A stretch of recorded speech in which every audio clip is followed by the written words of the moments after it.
Eagles are a 5.5-point underdog on the road against the Bears on Sunday. Nick Foles will start despite bruising his ribs in Sunday's win. Foles has led the Eagles to 3 straight wins, and he has proven himself in the playoffs. The reigning Super Bowl MVP has thrown 8 touchdowns with only 1 pick in his 4 playoff games. Shannon, how dangerous are the Eagles going into the playoffs? They're a dangerous team, but I don't believe they'll beat the Bears. The Bears are loaded defensively. Number 1 scoring D, number 1 rush D, number 1 in takeaways, 3rd in sacks, 7th in pass D. And the one thing that Philly can't really do, Skip, is run the football, especially consistently. And once the Bears and Vic Fangio, the defense coordinator, all teams try to make you one-dimensional. Everybody wants to shut your run off and then pin their ears back and come get your quarterback. So I believe that's what the Bears will do. Now, Foles has been unbelievable in the playoffs. Mm-hmm. And what he brings them, Skip, is a confidence that everything's going to be okay. Yep. Especially after what he did in the NFC Championship, especially what he did in the what he did in the Super Bowl. And then to follow it up, and basically they have to win out in order to get into the playoffs. And he does that. He's done it. So they have a confidence in him that everything's going to be okay. But I just don't know if I don't think they'll be able to run the football. And when you can't run the football against a team that has number 1s in scoring D and rush and in takeaways, that lets Khalil Mack, that let Hicks, that let Floyd, that let some of those guys pin their ears back and come get your quarterback. And plus, he's banged up. So we don't know how healthy he's going to be. Probably put some medicine in that rib cage area, Skip, and have him go out there. But I don't think, can they be dangerous? Yes, they can be. But I don't expect them to win this game.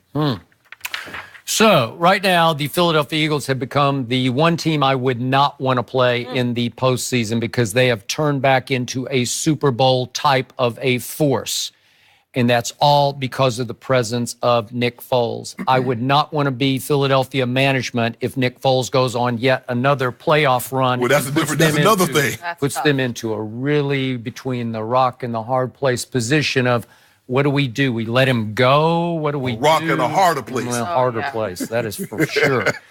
And just for the record, I believe that Nick Foles and company are going to upset the Bears in Chicago. And just for the record, I was half kidding with one of our security guards down in the lobby on Friday, who's a big Philadelphia fan from Philadelphia, and I was just sort of surmising and putting 2 + 2 together, and I thought, gee, wouldn't it be something if the Eagles upset the Bears, and then if the Eagles went to New Orleans and upset the Saints in that hardest place to play in the world? And wouldn't it be something if the Cowboys beat Seattle and then went to the Rams and upset the Rams? And guess what? Oh, Lord. Guess what that would mean, Mr. Sharpe? That would mean the NFC Championship game would be Philadelphia at Jerry World. And I got to tell you, I would not love my team's chances in that scenario because of Nick Foles. So, in other words, you want all your prayers answered in the first month of the 2019 year, huh? Because that's a prayer. Okay, I'll take the prayer of Dallas in the championship game, exactly. but I'm telling you, if it's Nick Foles at quarterback, my team already beat your quarterback twice, Carson Wentz. Beat him twice. Beat him in Philly to start the 7 out of 8 run and beat him in midstream in Dallas. And it was a shootout, but my quarterback, I don't know how he did this. He threw for 243 yards in the fourth quarter in overtime, 17 of 20. I don't know how he does that. He can't throw. He's not accurate. But I don't know. I don't know how he did it, but he did it. And I would fear my team against Nick Foles because I fear Nick Foles in that offense. It just looks different to me with him operating it.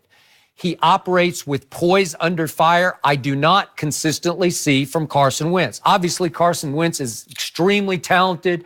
He's big and strapping, and he can run a little bit, though he couldn't run quite as well this year coming off his big knee reconstruction.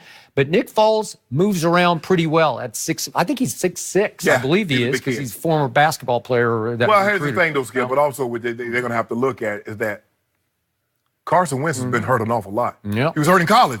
Remember, he missed like 3 or 4 games his senior year in college. Yep. So we're starting to see a reoccurring theme where he can't finish the season on the field. But we'll debate that another day.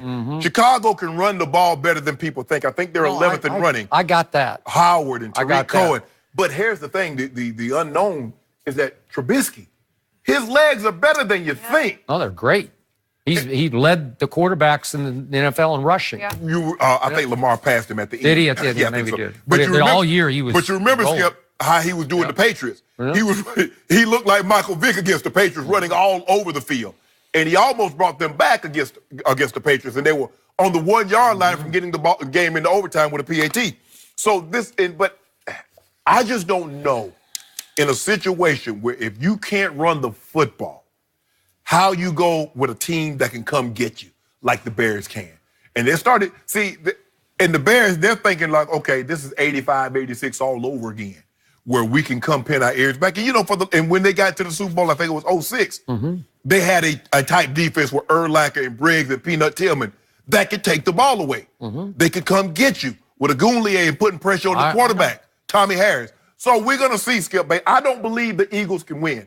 But this could be a very dangerous team because they believe. And there's something to be said with a belief that in Nick Foles. Yes. They do. Yes. So over the 3 games that he's picked them up and started, he averages 321 yards passing. He led the NFL in completion percentage because at Washington, he completed 25 straight passes. That is hard to do. Did it tie the NFL? It tied the NFL record. And then he had a flat route to Aguilar that was a little behind him, and he dropped it. Okay. So do I have to remind everyone that in the NFC Championship game against the #1 ranked defense, Minnesota is back. That was in Philadelphia last year. He goes 26 of 33 for 352 and 3 touchdowns and no interceptions. And then against Tom Brady in the Super Bowl, 28 of 43 for 373, 3 touchdowns, and did have 1 interception, but had a QBR of 89, which was better than Brady. So he outplayed Tom Brady in the Super Bowl. He was better. Those are 2. Ain't no outplayed, he was better. I keep telling you, I can't remember in my time of covering the National Football League 2 better games back-to-back championship games, Super Bowl, than Nick Foles played at quarterback. Well, you have to, there has to be some value. It can't be an aberration because 1 year under Chip Kelly, he went 27 touchdowns to only 2 interceptions. There's something there that is really good. It's very different than Carson Wentz, but it's really good. And I don't think it was any silly, any blip in the radar that they built a little shrine in Chris Long's locker to Nick Foles. And Chris built that. Yeah, but it sounded like everybody co-signed on it, right? Yeah. Fletcher Cox was co-signed. I think he contributed to all it. them candles. Yeah. Shrine. Right. It was a shrine because they know that in Nick they trust. They just do. He's their Saint Nick. So, I would fear this team if I were the Bears because it's hot right now. And what is Nick Foles doing that Carson Wentz didn't consistently do? Spreading the ball and finding the... Now, the thing is with Nick Foles, Foles throwing the ball over the top of your head. He's throwing the ball to Alshon, getting big plays. He's throwing the ball to Aguilar, getting big plays. So in these 3 games, Alshon's caught 16 for 301 yards, and Zach Ertz has caught 18 for 147 yards. But they're 50-50 on catches, and then all of a sudden the bombs away are going to the stud receiver, the wideout. Okay, that's dangerous. That's a formula for upsetting Chicago at Chicago. Well, the thing is that the Bears don't normally give up big plays. The question is Eddie Jackson, because right now this year he played a lot like Ed Reed. Yep. See, it's not good enough for him to get his hands on the ball. He's trying to turn getting his hands on the ball into points. He's trying to put the ball into the end zone. He's getting scooping scores. He's getting pick 6. So he's a ball hawk. Yep. Now, when they shut the run off and you have Foles back there, so now that gives Khalil Mack's a man, Skip. I mean, he's putting 330-pound mans on their behind with one hand. So, and now you got him and Akeem Hicks up the middle, who had an unbelievable year. And you got Floyd. So it's going to be very, very interesting. That Eagles offensive line, it hasn't played up to its potential, but it is loaded with stars, right? Yeah. So if Nick Foles is like 85% healthy, I don't know what he's going to be. But he's going to have to be able to take some shots. He's going to have to withstand some punishment. You don't build a shrine for someone you don't respect. They're trying to become the first team to repeat as champs since the 03-04 Patriots. That would be impressive. It's not an easy thing. No, you would know. Thing to do. All right, is LeBron coming back to the Lakers anytime soon? We'll discuss what